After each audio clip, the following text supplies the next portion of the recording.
All right, so this is a quick lecture on the Cold War in the late 1940s, early 1950s. For those of you that are either behind or remote for any reason, or that you just didn't understand what we talked about in class. So what we're talking about here is that after World War II, there we go, after World War II, the United States had before World War II been in kind of a isolationist, it's not our problem mentality. It's like they had a bad date and they're ghosting Europe. All right. They don't want to be part of the world. They're like, this is not our problem. We're not going to be involved. And we saw that with the League of Nations. In World War I, we did not join the League of Nations. And that helped lead to some of the problems that happened and led to World War II. In this case, the United States, after World War II, will be involved with the world. We realize that we have to stop things like World War II from happening. And the only way to do that is to be involved. So that's a difference from non-involvement to involvement. And the United Nations is a good example of this, that we're actually going to join the United Nations. It actually can be a peacekeeping body. It actually has some military capabilities, but it's not a blank check. It's not going to be the one that always gets involved. But the fact the United States actually joined it means something, that we're now part of the world.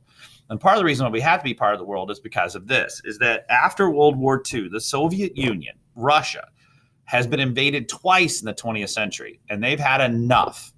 They're not going to deal with this anymore. So they decide they're going to park themselves in this part of Europe, in the eastern part of Europe. So countries like Poland, East Germany, Czechoslovakia, Hungary, Romania, Bulgaria, Lithuania, Latvia, Estonia, they are all going to be under Soviet control. And that's going to be their buffer. It's like building a fence to keep your neighbors out. It also allows them to spread their ideology of communism and to get economic support from this. And this is what Winston Churchill is going to call the Iron Curtain.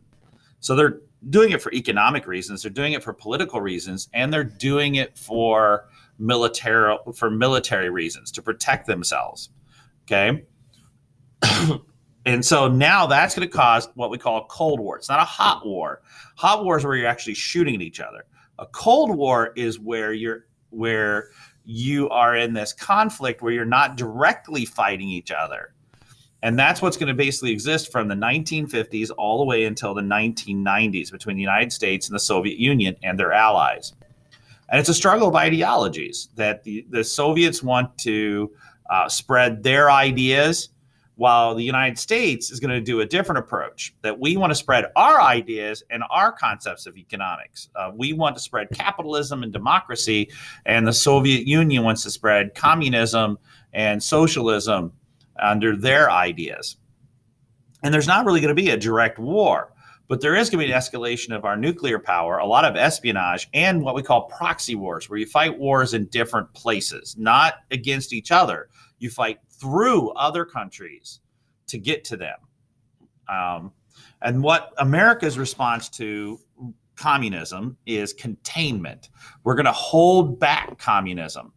And this was under George Kennan's ideas of containment, that we're going to hold them back. We're not going to confront them, that we're just going to wait them out, and then slowly they'll die off if we hold them back.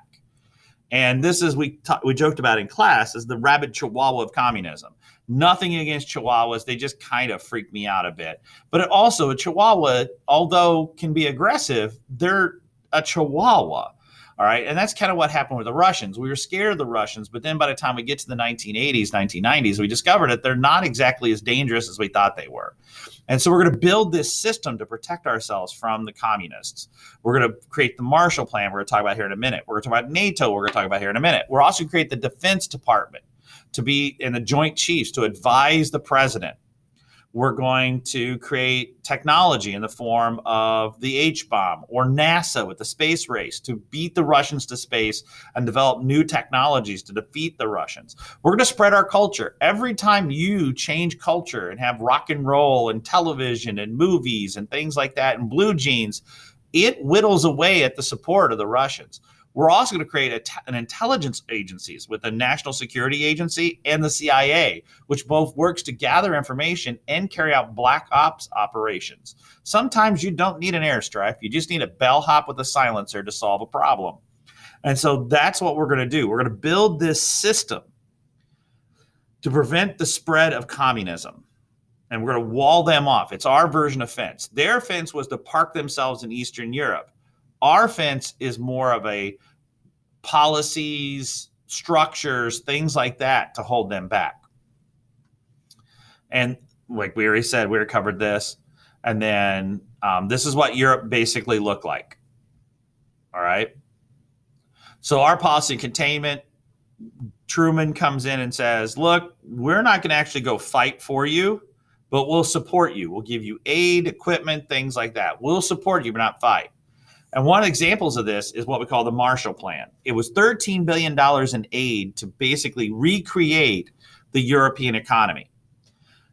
And the reason for that is that if people have food, they have homes, they have jobs, they can buy televisions, they can buy a car, they feel like their lives are going well, they tend not to drift towards communist policies.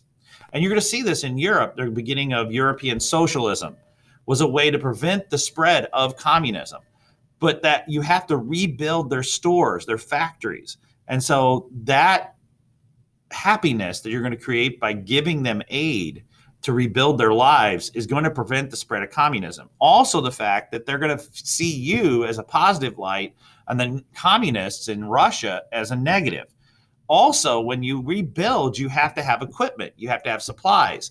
Well, they're going to buy stuff from America. They don't have the factories to do this. And so it's actually going to create jobs in America. So it creates jobs, it buys us friends, and it stops the spread of communism by making people happy. And of course, the Russians are not overly happy about this. And that's why Stalin, to embarrass you, decides that he is going to block Berlin. When the war was over, we divided Germany into two parts, and including their capital was divided into two parts. One being the Western Allies, as you can see here in the picture, the other being the Soviet Union. And the city of Berlin was divided the same way. Well, Stalin wants to embarrass you. He wants to show that they can't rely on you. Even though you're giving them money, you're not willing to defend them, to protect them. And so what happens is he blockades the roads and railroads to stop the flow of supplies into Berlin. And therefore would force you either to go to war, which he knows you won't do, or to surrender the city to him. Either way, he comes out on top and you look like fools. However, he's dealing with Harry Truman, who then decides that the solution is to airlift. So for 327 days, the United States will fly equipment into Berlin. They fly food, diapers, everything else. And then on top of it, you have things like you see these children here. Little kids would show up at the airports and they'd watch the planes come in. And then pilots decided to start throwing candy out that they got in their meal, in their army rations. And then that turned into more kids wanting candy. And so not only are you supplying the city, but you're rewarding these children and winning the hearts and minds of the German children. And then eventually Hershey and Wrigley donated huge amounts of candy. And they dropped this stuff all over the city for little kids. And they'd write notes on it from your American friends. 20 years later, 30 years later, when that kid is a member of the German Reichstag, he actually is going to be pro-American. And so that's the big thing we're talking about here, is that it's the beginning of an Americanization of Europe. And they lose. The Russians have to give up and let the city open. So again, you're seeing how we're not confronting the Soviet Union. We're not going into war against them. We're simply going into a system where we're going to hold you back. And there's some questions, Eric, of what we're going to see coming. In 1949, the Russians are going to build a thing called the atomic bomb, which they stole the plans from us to do. And then that's going to lead to the United States developing a thing called the H-bomb, the hydrogen bomb in 1952. And the Russians then will turn around and develop their own H-bomb in 1953. So quickly, the atomic weapons are escalating rapidly here. from 1945 with the atomic bomb to 49 to 52 to 53. The sheer power of our weapons are increasing, and there's an arms race starting. And this is what you're looking at. These are hydrogen bomb tests. That's what they call Oscar Mike. It was detonated on the Bikini Atoll in the Pacific, and that is where your bikini comes from. This one out here is a picture of Vegas. You could actually stand on the Sunset Strip and watch nuclear detonations to the east. And everyone has radioactive material in your blood because of the sheer amount of radiation we released into the atmosphere in the nuclear tests. It's in all the food and everything because it has a half-life of about 10,000 years. So, and today, the proliferation of nuclear weapons around the world, France has its own nuclear capability. Obviously, Russia has its nuclear capability. England developed it as part of the United States. They were part of the Manhattan Project, developed the atomic bomb and the hydrogen bombs. And so therefore they have nuclear weapons. You're also Israel is a nuclear power. And then you also have Pakistan, India, and that we suspect Iran could potentially build a nuclear weapon.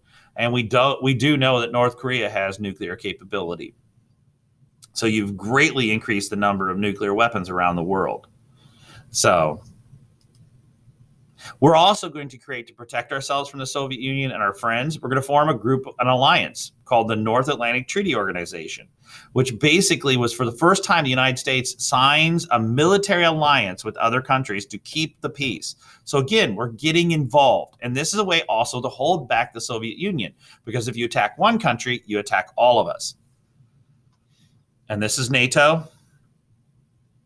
And then as an answer, the Russians then formed their version, which is called the Warsaw Pact. But now the Cold War is going to heat up in the 1950s. And in 1949, the Chinese turned communist. Now, this was already happening before World War II happened. There was already a civil war taking place. After World War II, the Japanese were defeated. The Civil War reignited and Mao's communist forces took over. The democratically supported government of the United States was pushed out, and they ended up in Taiwan in 1949, which there's actually now two Chinas then under that one. And then the United States get involved in Korea. All right. So in 1945, Japanese, it could collapse, Japanese control over Korea, and it was divided between North Korea, which was a communist state supported by Chinese and the Russians, and South Korea, which was supported by the Western powers and was a democratic state, theoretically. It wasn't really, but it's theoretical. All right. And it was divided at what we call the 38th parallel, right here. Well, then in 1950, the North Korean forces are going to cross the border into South Korea. They're going to try with Russian equipment and training. North Korean forces are going to attack to try to unify all of Korea under communist forces. The United States then waiting for the Russians to leave the Security Council, right? They basically got them angry. They walk out of the Security Council, and then there's a vote on whether the United Nations can intervene. So we're actually the United States and the United Nations goes to war in South Korea to stop the spread of communism in South Korea. And so we're going to push them back. MacArthur lands, and Incheon, he's going to push them all the way back to what we call the Yalu River. When they get to the Yalu River, however, the Chinese say, don't get near this border. And if you do, we will attack. And when we get to the Yalu River, thousands, hundreds of thousands of Chinese forces cross the border and push us all the way back to the 38th parallel. And so the North Koreans push all the way down here to what they call the Pusan perimeter. And then MacArthur lands here at Incheon and then pushes them all the way back to here. And then the Chinese push you all the way back to here, which today, this is the modern border between North and South Korea. And escalates quickly. MacArthur then suggests using nuclear weapons. He gets fired. And then in 1953, we're going to see an armistice finally signed as once Eisenhower comes into power. You're going to lose 54,000 Americans in this war. Now, why this is important? One is it's a different type of communism. The North Koreans are anti-imperialist like the Chinese, whereas the Russians were an economic system type of communism. That's not why you need to know this. The biggest difference is what are the people in Korea? They're Asian, whereas the Russians look like you. Containment would work against the Russians because you have a similar cultural concept.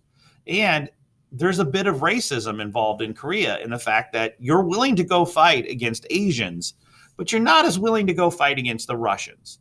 And granted, the Russians have nuclear weapons. This is one of those proxy wars. Like if you want to go against the Russians by 49, it's going to trigger a nuclear war. But to go against the Koreans, are the Russians willing to use their nuclear weapons to support their Korean friends? So there's a whole lot involved here in politics and racial issues and things like that. The other thing you have to look at here is that this is a different type of war. These men only serve, men and women in an integrated military force, only serve until they get enough points. So if you serve in combat, you may only be in this war for a year and a half, and then you get to come home. There's also no rationing. They do sell war bonds, but not as many. So basically, there's a whole lot of non-investment in this war. Basically, these people go fight, they come home, and it's like they never left. There's no parades, there's no nothing. That's why this is called a forgotten war. There's not the buy-in by the American people, not the buy-in by the soldiers. They're fighting for an ideology, not to protect America. And that's what causes this kind of a forgotten war concept. And then we're going to have some other issues. The CIA is going to carry out some operations in the Middle East. It's going to go bad. Warsaw Pact Farm. Eisenhower now changes the idea. We're actually going to go confront the communists. And that's why you're going to see us get involved in Vietnam. We're also going to see a new Soviet leader, and then we kind of get caught with our britches down. The biggest thing that's going to happen is that we're going to see a brinkmanship, that we're going to go right to the edge of a nuclear war every time there's a conflict. This was Eisenhower's idea, all right? But out of that, he's going to build the interstate highway system. It was meant to move military forces across the United States, and it was also meant to evacuate major cities. Notice how these all kind of sprout out. So yes, it helped trade. Yes, it helped defense, but it was also meant to evacuate major cities like Chicago, Fargo, Detroit, that they could get people out before a nuclear strike took place. That really didn't work, but it did help create things like Holiday Inn or suburbia where people live, or it helped create McDonald's and change the way we eat food. It changed how the car is perceived in male society, that the car becomes a symbol of masculinity because we all have cars. And so your car becomes a kind of a proxy to you. It changes dating. Those back seats in the 57 Chevys were awful roomy, all right? So the car then becomes an ingrained part of American society and affects where we live, how we eat, how we date, how we see ourselves. And so the car, because of this Cold War and the Interstate Highway Act, really becomes a part of American society. And so that's what you can see, the number of cars, percentage of miles. And this is what America looked like by 1950. A lot of roads, okay? And again, we're going to see this idea. We went to Korea and fought, but we're not going to go toe-to-toe with the Russians because of fear of a nuclear war and the fact that they look like in us. They're European. And so when Hungary tries to throw off the yoke of communist control and they beg for American help, we don't go. We went to Korea. Well, this is directly going against the Russians, and the fact that, there's another component to this. The big thing is when Sputnik happens. In 1957, the Soviet Union is going to launch the first man-made satellite. They're going to follow this up pretty quickly with the first animal in space, a dog. And then they're going to launch a human into space before 1960 named Yuri Gagarin. So one, it's an insult to America. Two is the fact that they could replace these things with an intercontinental ballistic missile. So before, it took 8 hours for a weapon to get to the United States in a bomber. Now it only takes 35 minutes. That's the biggest change. And that increases the amount of fear in America. It's also going to cause America to become highly advanced technologically. This is what's going to help lead to things like microchips and computer systems and pens that write upside down in zero gravity. It leads to the internet. It leads to your cell phone eventually, is this idea of the space race is going to be created. And it's going to change American high schools. There's a big push for science and math in high schools now in America from 1957 on to beat the Russians. So one, it creates fear that nuclear weapons could rain down on us without any way to stop them. It also creates a space race, which is going to give you everything from Capri Sun to your cell phone. And it's going to change the way you go to school, again, because one, high school becomes important because of the GI Bill we talked about, but also high school becomes important because it's a way to beat the Russians. Shop class was the most important class to most American males in the 1950s. By the 1960s, you're taking calculus and you're taking physics and things like that. And shop class starts kind of fading out eventually. So we're not going to worry about this one, but there's a debate between Khrushchev and Nixon that increased nuclear tensions and that. And then we basically were spying on the Russians with the U-2 spy plane, and it got shot down. We lied about it, and it stopped negotiations to weaken our, we want to reduce the number of missiles. We lied about spying on them, and it caused it all to shut down. The biggest thing in the 1950s, though, is the fear, right? And there's different types of fear.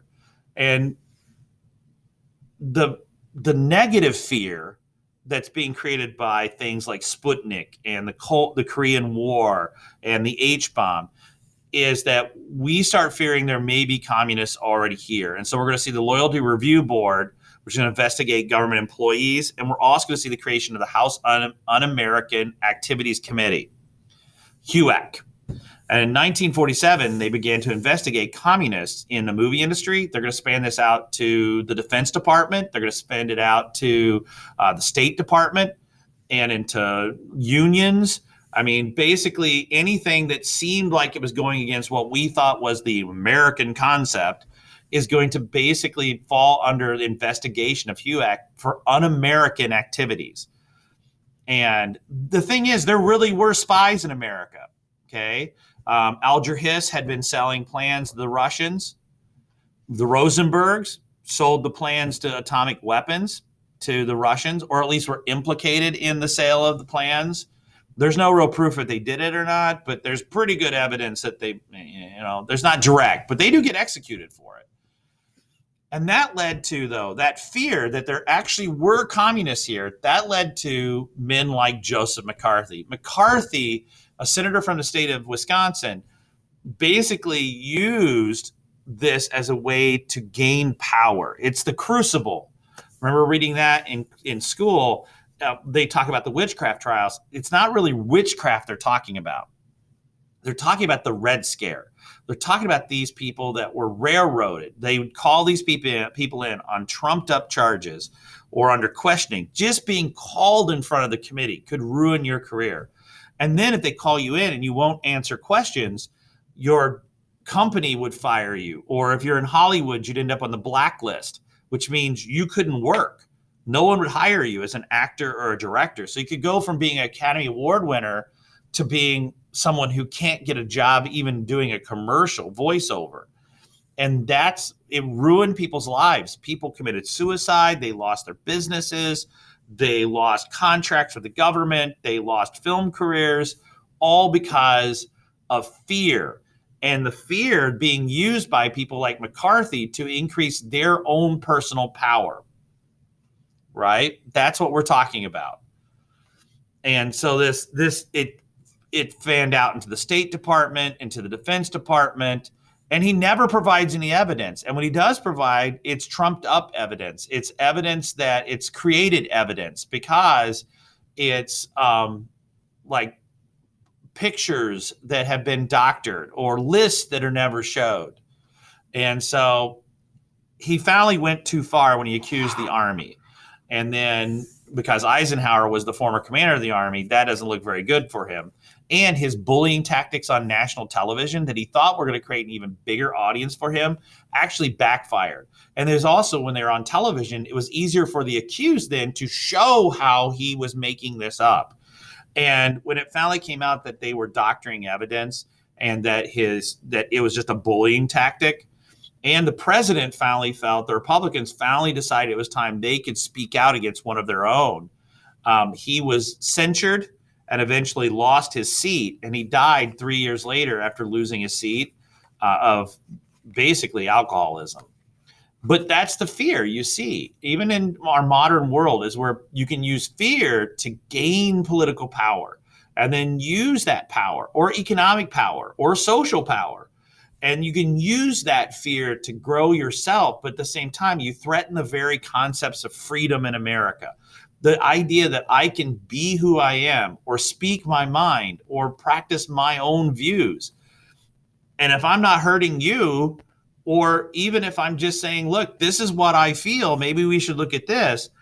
That's the American idea. And McCarthy and people like that, to gain their own political ideas, were willing to give up freedom, willing to give up the freedom of speech, freedom of assembly, freedom of having your own view to gain their power. And we were willing to go along with them because we were so terrified these people are going to bring down our way of life. Well, there's more fear too. And I can't play the video because it's probably copyrighted, but this PowerPoint is up for you so you can see it there. At home, also, that fear wasn't just in the fear of communists being your next door neighbor.